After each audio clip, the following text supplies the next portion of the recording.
Fix your hair, fix your voice. Sorry, Kien, I didn't hear you. No, I said, what does that mean? Fix your hair, fix your voice. That means put your video settings however you want them. All right. So, welcome to Talking Data Equity for Friday, April 12th. My name is Heather Kraus, and I am the founder of an organization called We All Count, which is an organization that specializes in aligning the choices that we make when we work with quantitative data with the communities and values that we are trying to center and prioritize when we do that quantitative work. And we run this event called Talking Data Equity, which is one of my favorite things that we do. It happens almost every single Friday at this time. And the Zoom link is always the same. So if you've found your way to us today, the Zoom link that you've used today will work for all of the other Fridays that we have events. And the purpose of Talking Data Equity is to create like an informal, innovative, positive space where anybody in any country, in any sector that is interested in the actual application of the data equity ideas can come together and talk about what is going really well in their projects, what's working, share resources, share struggles, share challenges, get help. And bottom line, remember that you are not alone. You are not the only person in your business or in your sector or in your geography that is working on these challenging but really important issues. And lots of times we try and have a special guest, and that is what we are doing today. I'm very excited to introduce our special guest in just a moment.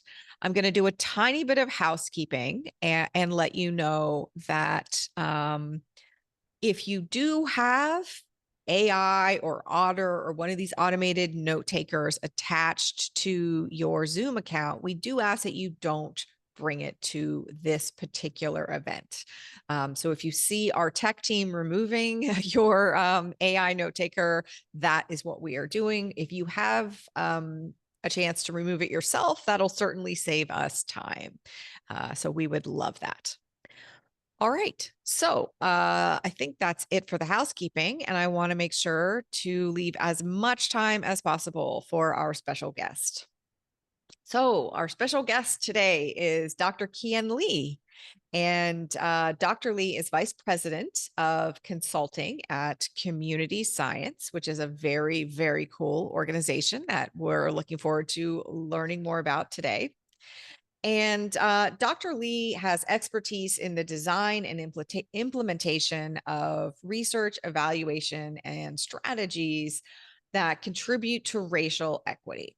And she has a lot of very relevant experience. She does evaluation. Her past work is focused on the integration of immigrants, community and civic participation, leadership development, health equity, a lot of the topics and projects that we talk about here on a regular basis.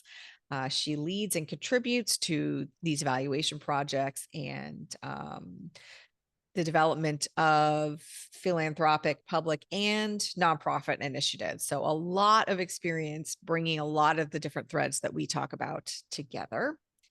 And when she is not immersed in evaluation and racial equity, she is traveling, learning about the historical contributions of women rulers in ancient times, which is something that I really definitely want to hear about, and drawing and painting. And Kien is on the road today, so she is being even more generous than anticipated, finding a space where she can talk with us today. Thank you so much, Kien. I'm really, really grateful that you were able to join us today. And I'm going to turn it over to you. Thanks, Heather. Hello, everybody. I'm actually dialing in from Dallas today. So it is morning here, and good afternoon, good evening to some of you here at a conference called Welcoming America, which is very exciting as they work on the front lines to create welcoming communities around the country. So I'm feeling very energized this morning and very inspired. Thank you for this invitation. I want to start really, first of all, we want to talk about equity in evaluation. And one of the things we don't do enough is actually ask, what does equity mean? And how do we define equity first and foremost? Oftentimes, I feel that in my work, we use that term and throw it around as if we all mean the same thing, and then discover we don't. So I'm going to start with a definition of it. And this is a definition that community science has created based on all the information we've seen, the definitions we've seen, and what we feel is most relevant to the way we do our work. There are four parts to it. The first part is really fair access. And it's fair access to the resources and opportunities that people need to reach their full potential. And it's really, achieved when no matter who it is that can have fair access to the resources and opportunities, and there are no barriers based on their demographic variables or attributes. Now, you can have fair access. That doesn't mean that you can actually take advantage of the access. So the second part of the equity definition is capacity, and their capacity and conditions that will enable people to actually take advantage of those resources and opportunities when they have the access. Now, you can have fair access. You can have the capacity and conditions that will allow you to take advantage of those resources and opportunities, but you also hopefully have the rights to them. And that's the third component, is that you have the rights to these resources and opportunities, no matter who you are and where you are. And when you have the rights, the idea is that you have the freedom to any of it without any discrimination to obtain it, as respected by institutions and law. So there's nothing in our law that actually prevents you from the rights from obtaining these resources and opportunities that you need to be able to reach your full potential. So that's how we come to define equity. And I just want you to keep this in mind. It will show up in all the slides after this. But when I find that in the work that we do, when we actually break it down, it makes it easier to have that conversation. And it makes it easier to try and embed equity into evaluation, into everything, because now people have to think about, well, what does access look like when I say I want equity? What does capacity and conditions look like when I say I want equity? And they're forced to start to operationalize it, which is something that I find most people don't do because we throw that word around so much. So where does equity show up in the work that we do, whether it's in research or evaluation or data collection or any of it? And I find that I've gotten this question a lot is, well, are we talking about equity in the program? So is the program providing access to resources and opportunities? And if it's not, what do we do? Is it in the evaluation design? Is it in the way we collect data? Is it in the way we share information? So equity can show up in any of these. So the first one really is what I call the pathway of change, aka theory of change and logic models, as some people call it. It shows up in that pathway of change. What's your strategy? What are the outcomes you're trying to reach? What's the impact? And oftentimes people will say, my impact is that we'll have equity. And I will say, great, now tell me what that means without using the word equity in any of your conversations. And suddenly people have to pause and think about it, because it's so easy to say, I want equity for everybody. The second part, the second place where it shows up often is in the evaluation approach, right? And you'll see this for those of you who are evaluators. This is a no-brainer, right? It's evaluation approach. You design it, you collect the data, you analyze it, you interpret it. Again, it's a pretty straightforward process, but embedded in all of these processes is kind of where equity can show up or inequity can show up. The last one is the way we communicate our findings and insights, and then the way we disseminate those insights so that people can have knowledge, because access to knowledge is also power. And the last part is, how do we reflect and learn from what we learn from the insights? And how do we go back and continue to improve what we're trying to do in order to strengthen our muscle to advance equity? So equity can show up here as an evaluator. I have a responsibility of making sure that pathway of change clearly defines what equity means and that it's moving towards equity. So if I'm invited to be part of an evaluation on the front end as the pathway of change or the theory of change is being created, I have an opportunity here to interject that equity lens. But let's say that that program is already in place, it's moving, and suddenly they invite an evaluator to come in and evaluate it.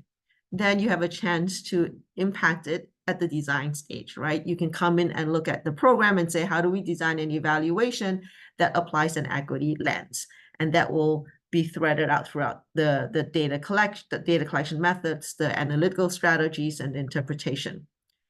Let's say the evaluation is really in process and you get to come in for some reason to help them with communications of the findings and insights. Then you get to intervene here. And then in the worst case scenario, everything is already done.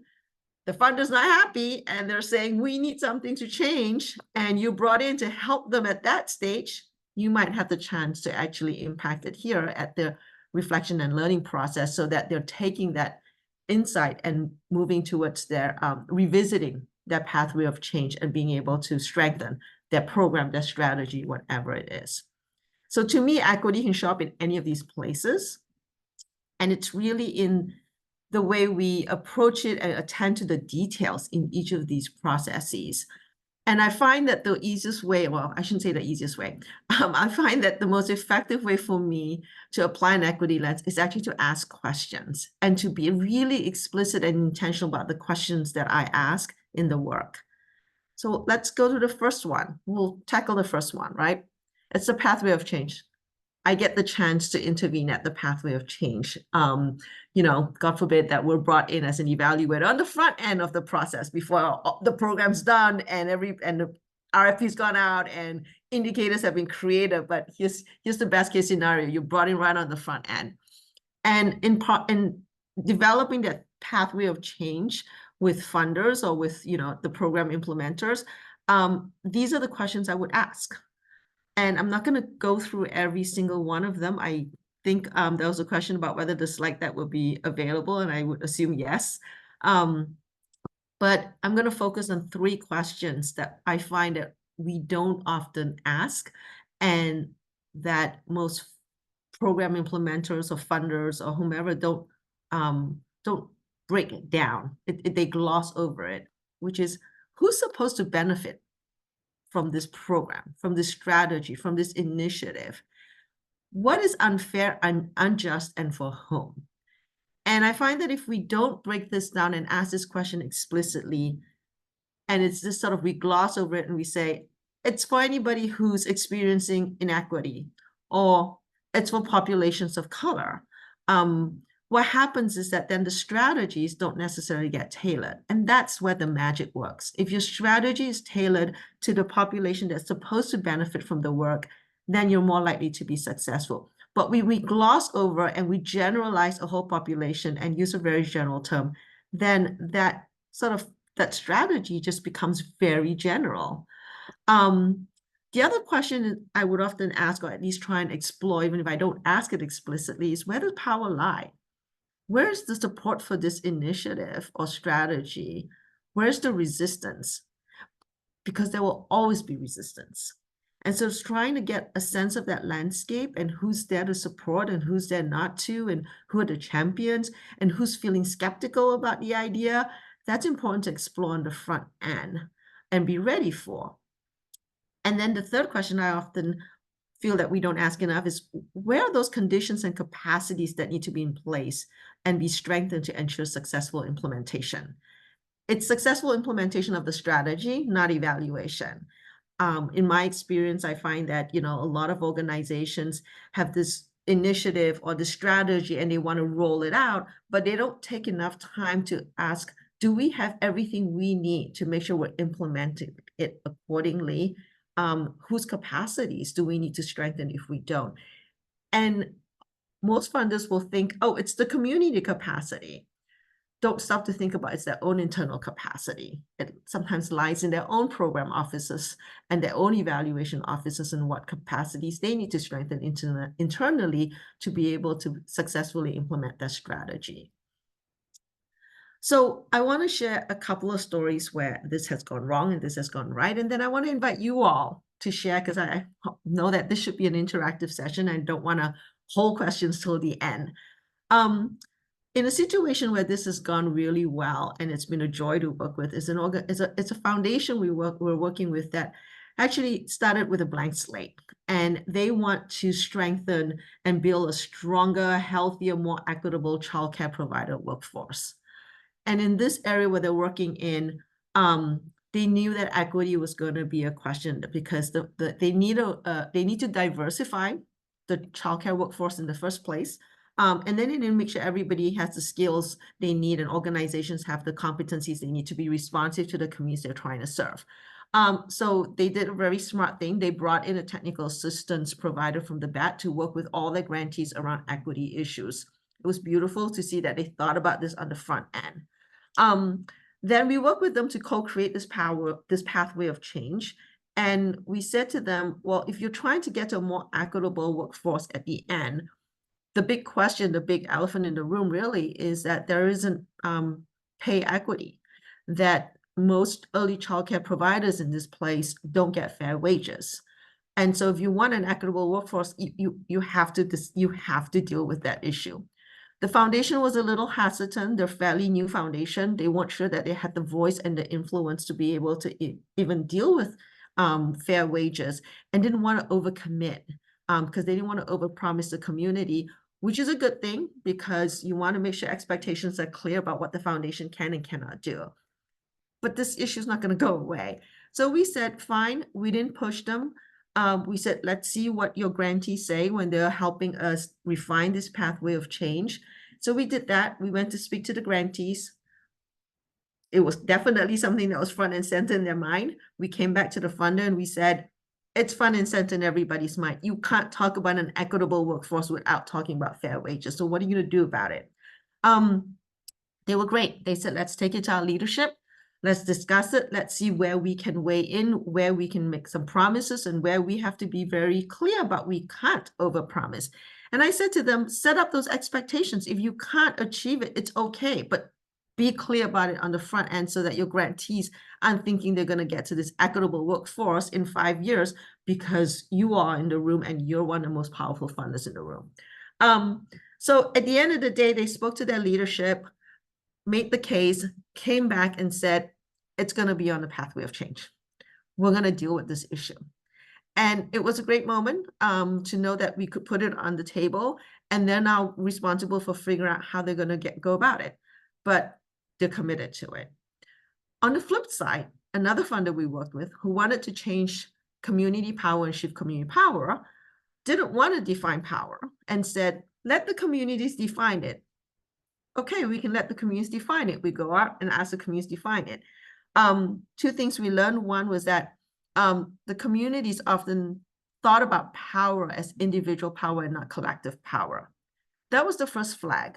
Because if you want community change and you want to shift community power, and most of your folks in the room are thinking of power as an individual construct and not a collective construct, then what are you going to do as a foundation to build capacity so that people can think about power both as an individual and a collective construct? But the foundation didn't want to do that. And then they said they didn't want to be prescriptive. And they said, well, let's let the community decide. However, as in most cases, the funder has an idea in their head. They had a pathway in their head. They had a theory in their head. They just didn't want to be prescriptive about it. And in not doing so, sent very mixed messages. And so the expectations for outcomes were all over the place. Strategy was all over the place. When community groups came back and said, we want to do X to shift power, the funder's like, well, yeah, but not that kind of power. And so when the funder didn't want to define for whom their initiative was supposed to benefit, power is supposed to shift from whom to who, and they didn't define all of that, what happened was a really messy strategy and very messy implementation that resulted in a premature ending of the strategy, which affected all the organizations and communities that were getting funding. So I would say that, our role was to push it. I do think that you can push it as far as you can push it sometimes as an evaluator. Can't wave that magic wand. And the best we can do is to really prepare both our clients, funders, and communities and ourselves for what might happen if something went wrong. I'll pause here. Those are the two quick stories I wanted to share and see if you all have questions, or if you all have a story you want to share about what you think worked or didn't work. Thank you so much, Kien. Those stories are, I was really excited when we were talking and you said you were going to bring kind of a success story and a not so successful story, because so many people, I mean, we all have the not so successful stories, but lots of people don't feel brave enough to share them.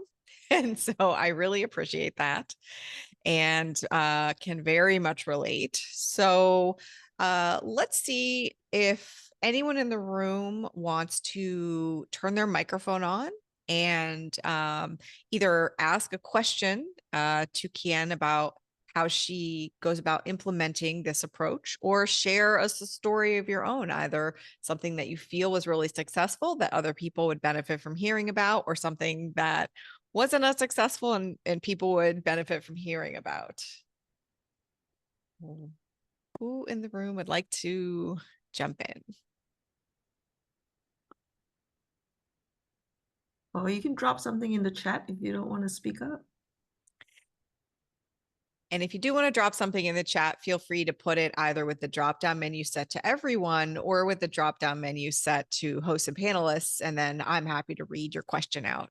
Hi, Angela. Hi there. I have a question. I work at a state agency, and I'm working on a program that's not exactly evaluation, but it relates in the way that I'm trying to set up listening groups and in different categories of, of equity. And my question to you has to do with when you were talking about tailoring an approach for a certain audience or a certain group, a group that has a cultural background that I don't understand very well, or that I'm not familiar with, and maybe I'm not even familiar with the group, period. What are some good ways to learn more about that group without, I don't know, coming on too strong, or without coming on like as a Miss Fix-It sort of person? I'd like to come on to join them in a very sensitive way. Sure. Thanks for that question. I think today with access to so much information, both a pro and a con, you can, I would say one thing is start Googling and just looking at, the population you want to work in and any information you can get about who they are, their cultural practices, etc. I find the best ways to find what I call the bridge builders, looking for someone who's part of an organization that works in the community, and asking them, like, what are some of their values? What are some of their experiences? And I'm learning from them and having them introduce you to a community or help you understand more about that community.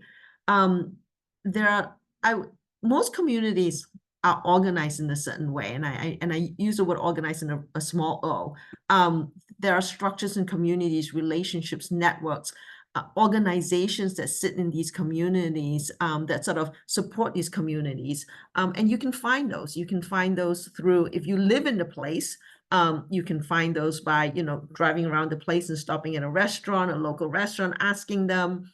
You can look at sort of just kind of where people live, and if people are gathering outside for games or anything like that, stopping by, saying hello. And then I think if you don't live in the community, you can look up neighborhood newspapers, local newspapers, any local radio stations, things like that, where you can find a way to bridge into that community. Faith institutions, places of worship, schools, those are great places where you can learn about the community. I will be right back because I'm supposed to have, I think they're knocking on my door, so. Sorry. I think that the advice Kien is giving is really, really good advice. And I think that oftentimes if you start out trying to incorporate a community that you've not closely networked with into the situation, people sometimes feel worried that they're going to be extractive or, asking people to do stuff for free. And Kien's examples of finding people who have already raised their hand and said they want to do this by becoming, part of a social sector organization or becoming part of an advocacy organization, will greatly reduce the likelihood that you're going to behave in like an extractive manner. Taylor, go ahead.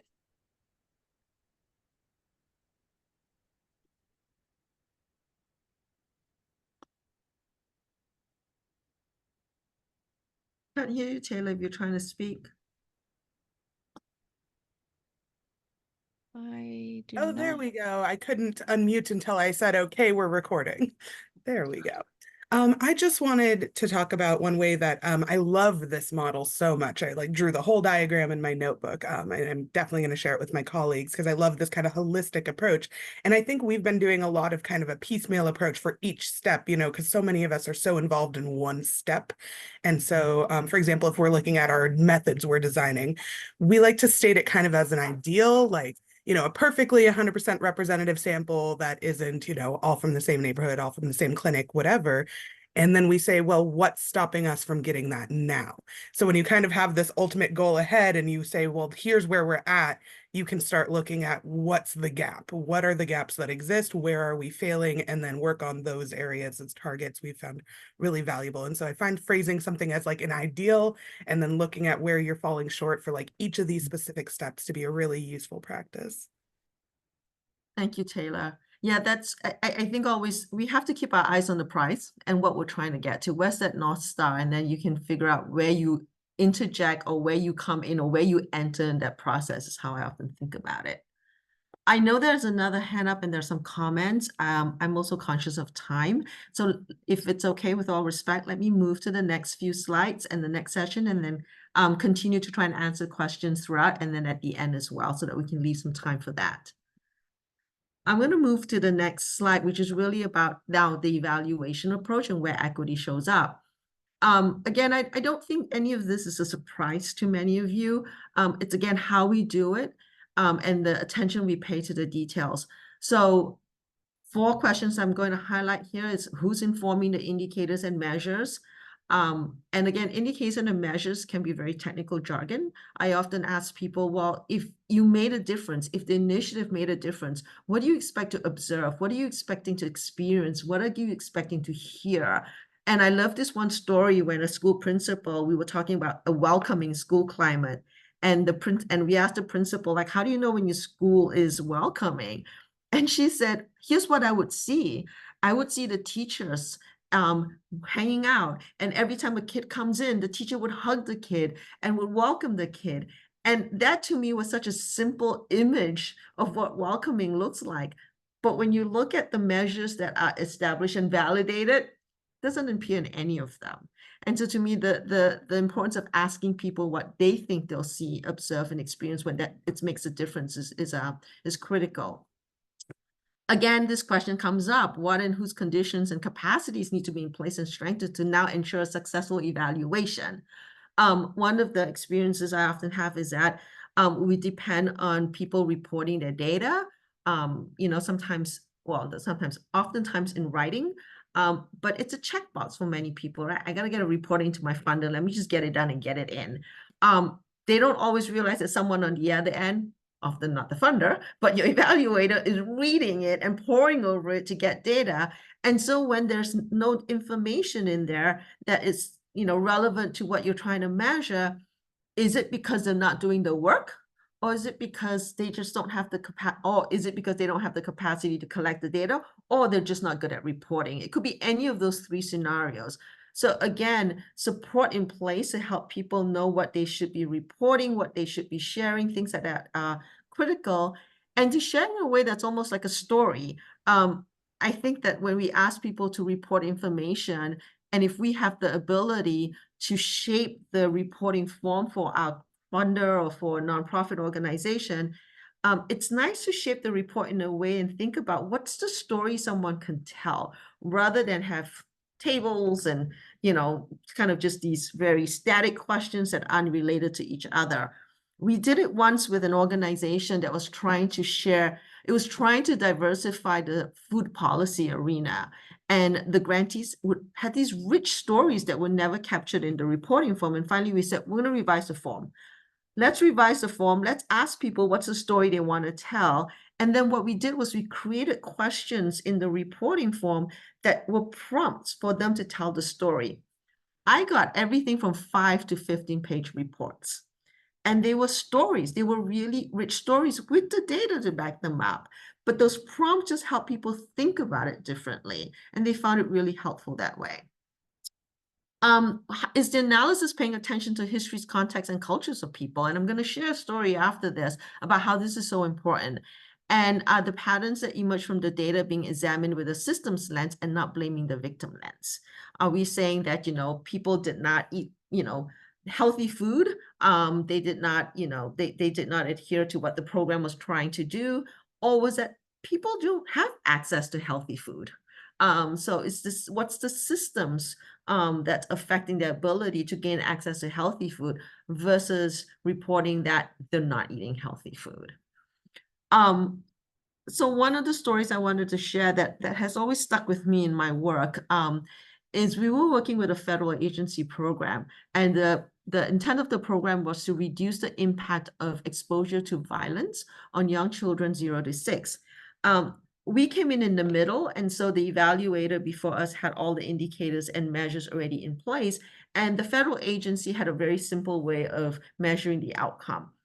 Are children who are exposed to violence identified? Were they then referred to services? And then were they treated? And, they could look at all kinds of psychological testings and things like that to see if the child was successfully treated for that exposure. 2 of the communities were tribal communities. And when we walked into that space, the federal funder told us that these 2 communities were, quote unquote, the problem sites. When we got into it and we tried to understand what was going on, it was that the whole idea and the whole quantifying number of children that gets identified, referred, and treated just didn't work for them because they had a lot of historical trauma. And so they first needed a community healing process to deal with this. If you do a community healing process, it's an N of 1. If you have the number of children identified, referred, and treated, you could have an N of 100 over. So it doesn't look as significant to the funder. We had to work with the funder. We had to work with communities to really think about a different way of expressing their outcome. And it was wonderful. The work went from, families coming together with elders and children to talk about the stories of their community, and that provided a healing process. In another native site, they actually used the carving of a totem pole as a way to tell their stories as a healing. And it was crazy because that was the fact that a totem pole was enacted in the community should have been a really significant outcome, but that funder didn't accept it as an outcome. And unfortunately, when it came time to renew the grant, the federal agency did not want to fund federal tribal sites because they felt like they just didn't have the ability to engage these sites well and to be able to support what they were doing. A very sad story, a very tragic story, but the lesson learned here was just that these communities were not part of defining the indicators and the measures on the front. And so those indicators and measures were not culturally appropriate or sensitive enough. I'll stop there and see if anybody has anything they want to share there.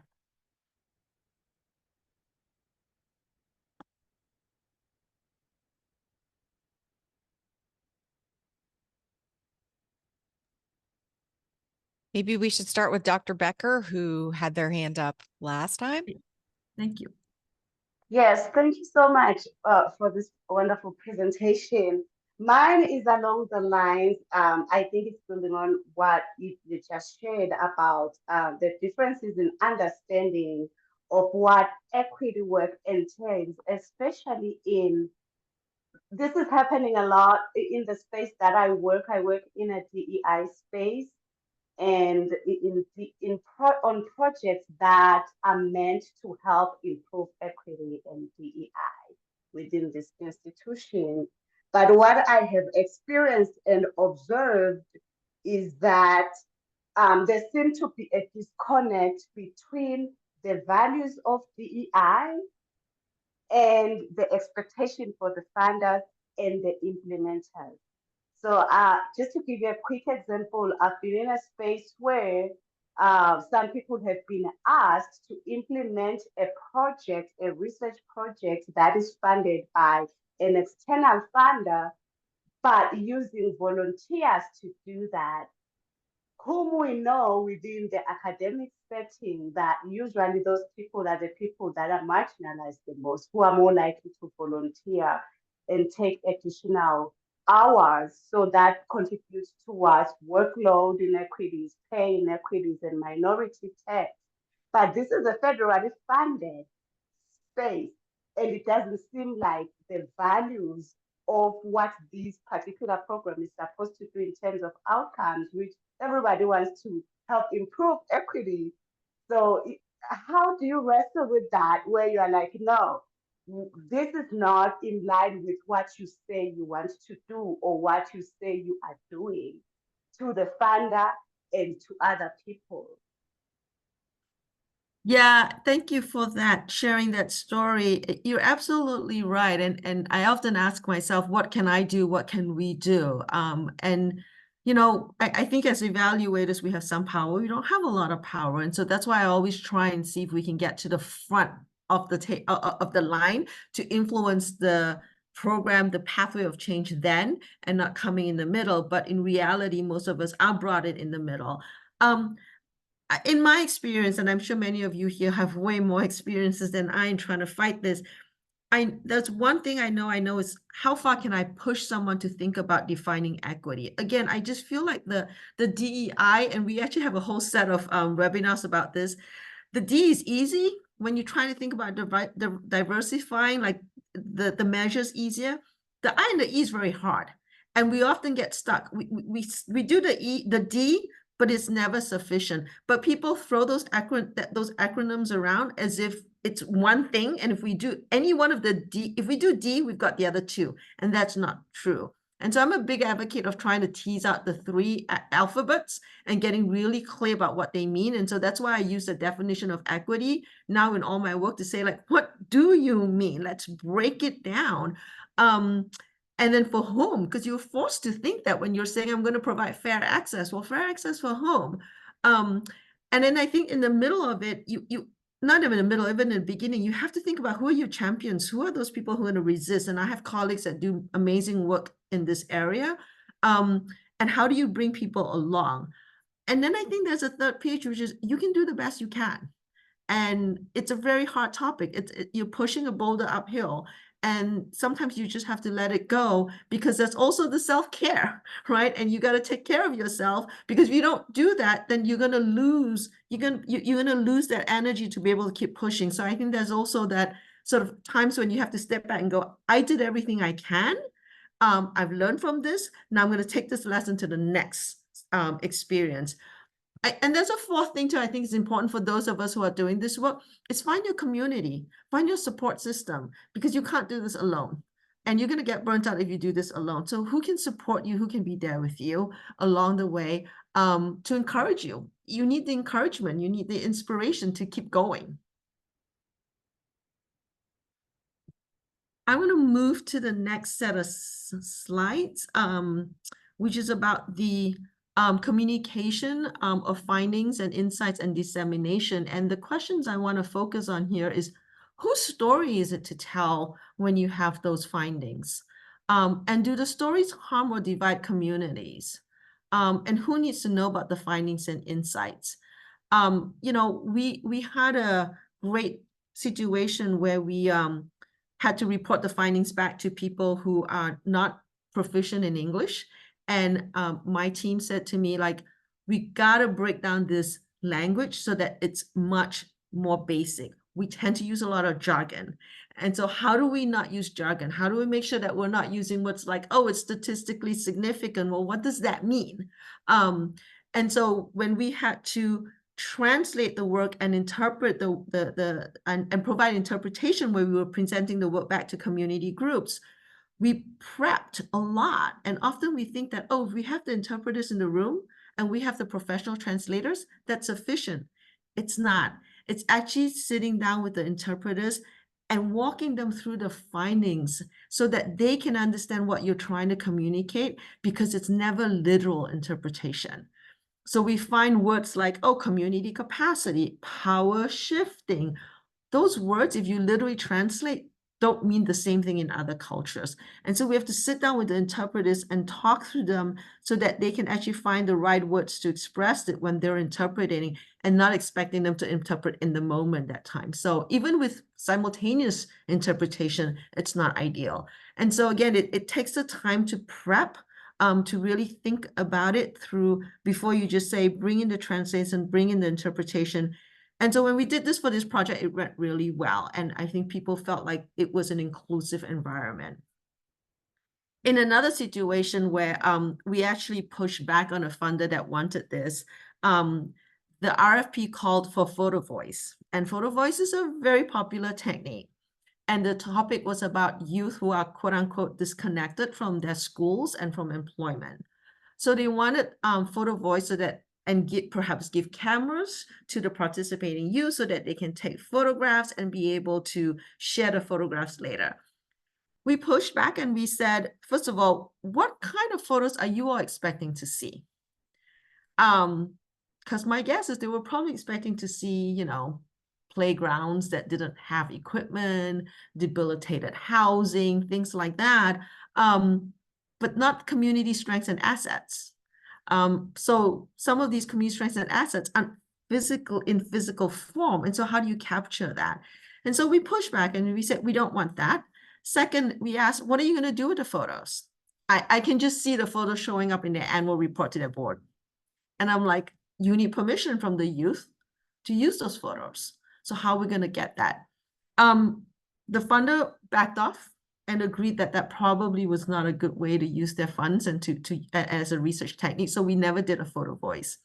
I know a colleague who actually had a situation where the evaluator did a photo voice and then use a photo voice technique, and then had an exhibition and showed the photos.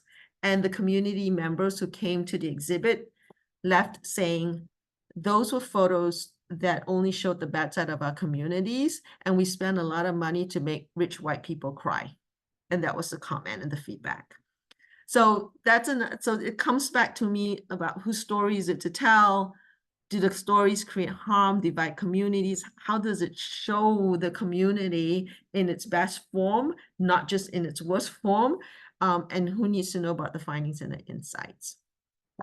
And I'll stop there again to see if we have stories and other stories to share.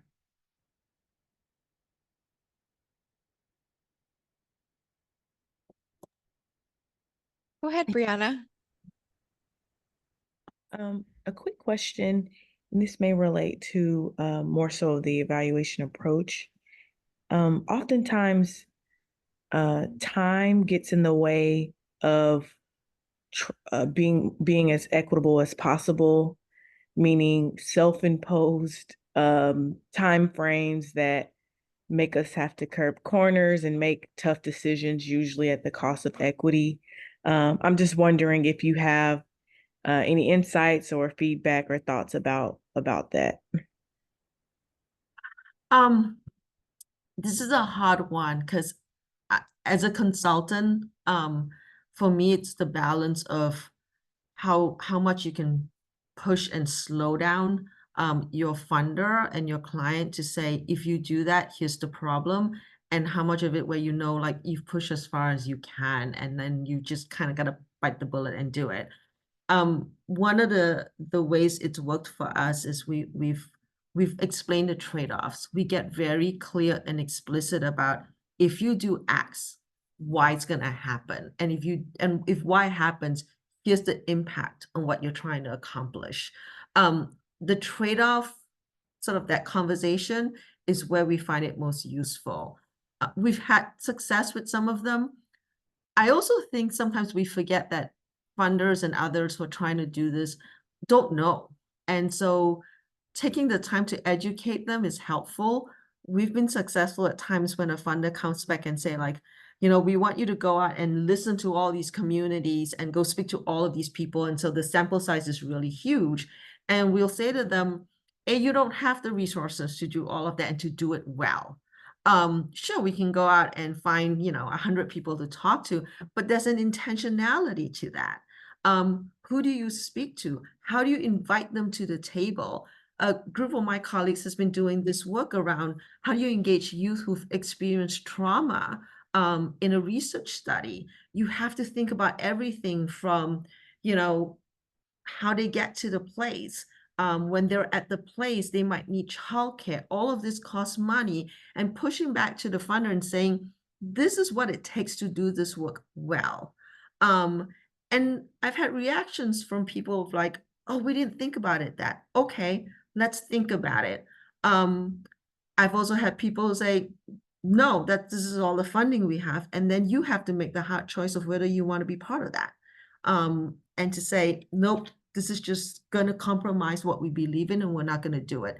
It's a tough call. It's not an easy call. And not everybody has the power in their organization either to make that call. So I don't have an answer. I can only tell you this is how we do it and the experience I've had. Thank you so much for raising that point, Kien. I really do welcome the idea that as a professional evaluator or analyst, we do have responsibility on a project by project basis to decide what we're going to devote our skills to. And I very much agree not that power is not equally distributed and it's not the same for everybody, but it is something so important to articulate. Yeah. I really appreciate that. I'm going to end with this slide, and then I think we'll have another 5 minutes or more to take questions. All the questions you all raised today, we've wrestled with, and I don't think there's a perfect answer. It is an ongoing process and journey. There's no silver bullet. There's no checklist to doing equity. You know, there's not a form you fill out and say, if I do all these things, I'll get equity. It's the little things. It's the little things when you think about, who do I invite to the table first? Because if you don't invite the right people to the table first, you can offend other people. And whether it's community leaders or leaders of an organization, it's important to think about this. It's, you know, I think one of the things a staff person of ours shared with me that really stuck with me, she said, we're doing an interview with a young person and they have their child. And you think of an interview, you sit down and you ask the questions and you interview that person. She goes, we had to be ready to do an interview walking because she has a child in her hand, she's trying to put the child to sleep or the baby's crying. She has to stand up and rock the baby. So we're doing interviews, walking with that person. You know, it's that kind of thing we have to think about. In this situation also, they made sure that there was a social worker in the room, because if you're asking tough questions and these are folks you're working with who have been traumatized in their lives, having somebody there who can give them resources, who can step in if they're saying that they're you know, experiencing homelessness, then you got to have somebody in the room who can link them to resources, and you're not just a researcher just asking questions. It takes time, it takes resources. There will always be resistance no matter what, whether that resistance is intentional or not. And the best thing you can do is just be ready for it. I've been thinking about this a lot in this conference I'm at as we talk about immigration issues and how some people said, you know, we thought we would be okay for the 4 years, kind of sat back and rest on our laurels. And then someone said, we've never been okay when it comes to immigration. It's always been a battle. It's the same thing with equity, racial equity, gender equity. For anybody who experiences discrimination, it will always be a battle. And so how do we assume there will be resistance and be as ready as you can? And that's the best you can do. There's no beginning or end to integrating equity into evaluation. You won't get everything right the first time. And that's okay. That's a little bit of being kind to yourself as well, because you're in this for a reason. You're in this for the long haul, and you're going to need the energy for the long haul. So the most important thing is to pause, to reflect, to learn, and to improve the next time. find that community of champions, find that community of support so that you can share the experience and have somebody look at it from a different perspective and help your learning journey. And that way you can get better the next time. It will take all of us to change structures, practices, mental models, and habits. I think for me as an evaluator, I can only do so much, and I can only change these structures and practices and mental models and habits so much. It will take everybody. It's not easy. I know that, especially both philanthropy and public systems are not set up to support equity. And so, how do you find the people inside of these institutions that can help you champion that? And that's really it. And so now I can pause, and we have about 7 minutes for more questions and comments. Thank you so much. I love the summary. Just so helpful to hear, especially your specific stories have been so helpful. There's a lot of questions in the chat, but there's also a few people who had their hands raised earlier today. So I want to make sure that if you had your hand raised earlier and you wanted to turn your mic on and ask a question or share a story, that we make space for you to do that. Yeah, I'll say something. Hello, my name is Christina Morris.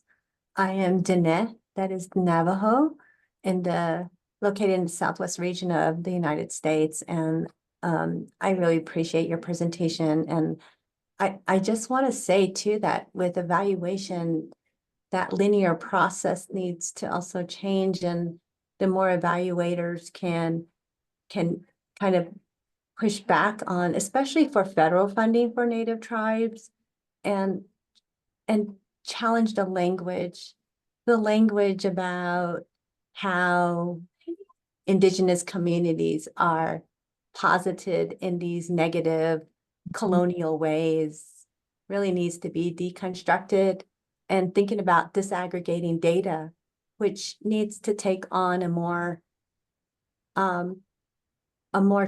of a pathway design to how we think about and getting funding, because funding is predicated on that data and how data is interpreted or communicated, and intertwining that with healing practices is so important. And so I appreciate what you communicated. Thank you.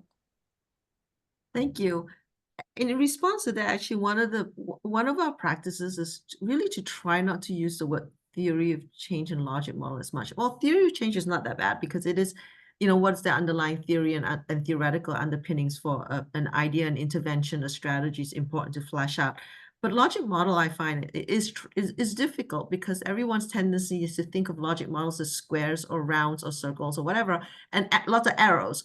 And those arrows really it creates that linearity that you were just talking about. Where else, to me, a pathway of change is really sort of, what do you think that path looks like? And therefore, it doesn't have to be linear. And you don't know if one box is the cause for another box or the result of another box. So those arrows to me are troublesome. And then there are sort of these, when you get people thinking about, well, what's the immediate outcome? So what is it? And then what's the intermediate outcome? And everybody stumbles on like, well, is this intermediate or is it immediate? And it takes that attention away from really thinking about what is that process of change that we think will unfold.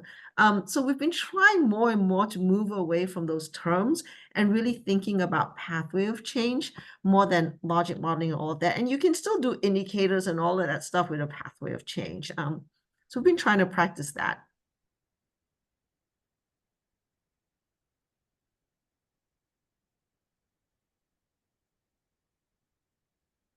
Kien, do you want to leave it there? I think that probably is a very uplifting and concrete place to wrap it up, because we only have, I think, 2 minutes. And we always like to give a little bit of space for people who have back-to-back meetings. Yes, I'm fine with Okay. that. Okay, great. Absolutely. Yes. Fabulous. I really don't think that I can overemphasize how useful and meaningful everything that you shared with us today is, for you to be willing to bring such specific stories and not just, every fancy, glossy, tied with a bow, perfect it all went great, has been deeply useful and helped us do the very thing that we're trying to do here at Talking Data Equity that you've referred to a lot, which is remind everybody that they're not alone and that we're all working on this. And it's going to be one step at a time. And sometimes it's going to be one step forward. Sometimes it's going to be one step backwards. Yeah. And it's not nearly as linear as we think. I really like ending on this idea of like, the idea that this is a linear straight line is part of the problem. So thank you. I know your time is so valuable and was incredibly generous of you to share it with us. It means a lot. I hope the rest of your conference goes really well. Thank you. And for people who want to come back to another Talking Data Equity, we do have next Friday. We also have a special guest, Joanna Redden, who's the director of the Data Justice Lab, is coming with us next Friday. And you're all welcome. Again, the Zoom link doesn't change. It stays the same. You don't have to pre-register or anything. You can just use the Zoom link and drop in. You can share it with your friends. And we will definitely post the recording and all the resources. So thank you all for coming because it's going to take everybody. So have a great rest of your day and take really good care of each other and yourself. Thank you, Heather. Thank you, everybody else, for having me. Have a wonderful day. Thanks again. Bye. Bye, everybody.